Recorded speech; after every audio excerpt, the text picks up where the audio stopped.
Hi, everyone. It's Robert Bryce with a quick power brief. Today is Friday, February the 18th, 2022. And as most of you know, I'm sure a year ago, Texas was hit by crippling blackouts. 700 people died because of the winter weather and the blackouts.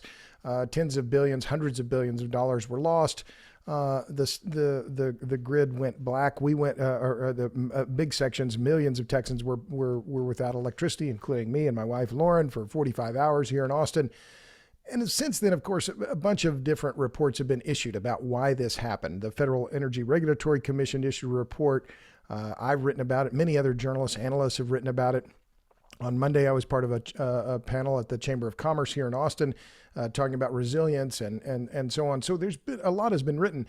But I'm doing this power brief because of this new report. It just came out. It's from the Texas section of the American Society of Civil Engineers. It's on their website at texasce.org.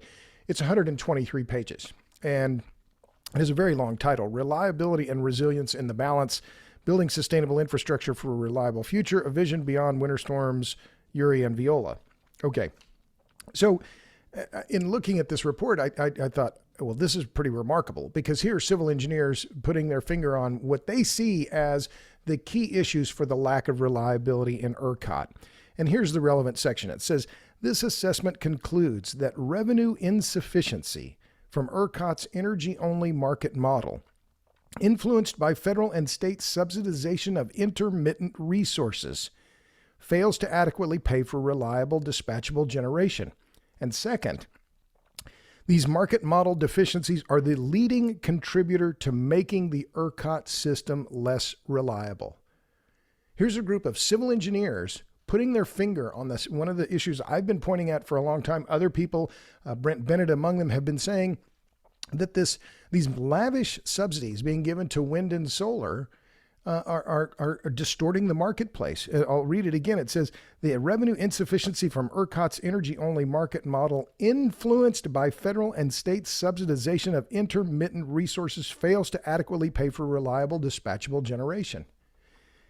They go on. They say this market design and supporting rules and regulations in place rely on the hope, and they use quotation marks around hope, that potential periodic scarcity premiums would be sufficient to incentivize long-term reliability investments.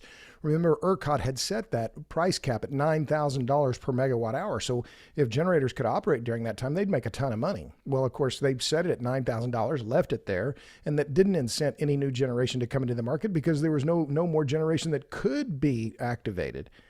And then it goes on, it says, there's ample evidence that this hope is unfounded. According to Wood Mackenzie, during the 10 years prior to 2021, ERCOT's energy-only market did not provide a meaningful signal for natural gas or wind generators to winterize. End quote. A dispatchable generator confronting this reality rationally is unlikely to invest in winterization, firm fuel supply, dual fuel flexibility, or make other reliability and availability investments. That's among the clearest language that I've seen yet about the problems that are at the heart of the vulnerability in ERCOT's grid. And of course, I'm not the only one making some of these same assessments that the market itself is flawed. Ed Hers and others have made them. But I wanted to point out this report because it is so remarkable, and the conclusion there right at the beginning states it in very plain language. Again, the report is available on texasce.org. I encourage you to take a look at it. But I wanted to put up this power brief before the end of the week because I remember a year ago very well, and I've been looking at this issue pretty much continually since then. And to see this report, I thought this is something that needs to be underscored, needs to be spotlighted, because there are some efforts to reform some of the market issues in ERCOT, but there clearly aren't enough. And Texas policymakers, Peter Lake at the Public Utility Commission himself, has said, we can't do anything about these federal subsidies, but it's clear. And this report underscores it. Those subsidies are distorting the marketplace and making the grid less reliable. And we can't continue doing that. The electric grid is the mother network. It's our most important energy network. It's the network upon all of our other key networks depend. So we need to wake up and smell the coffee. And when I say we, I guess I'm using the papal we, but we need more attention on these issues because we cannot let the grid come so close to collapse again. It's too important. So I'll stop there. I wish you all a happy Friday.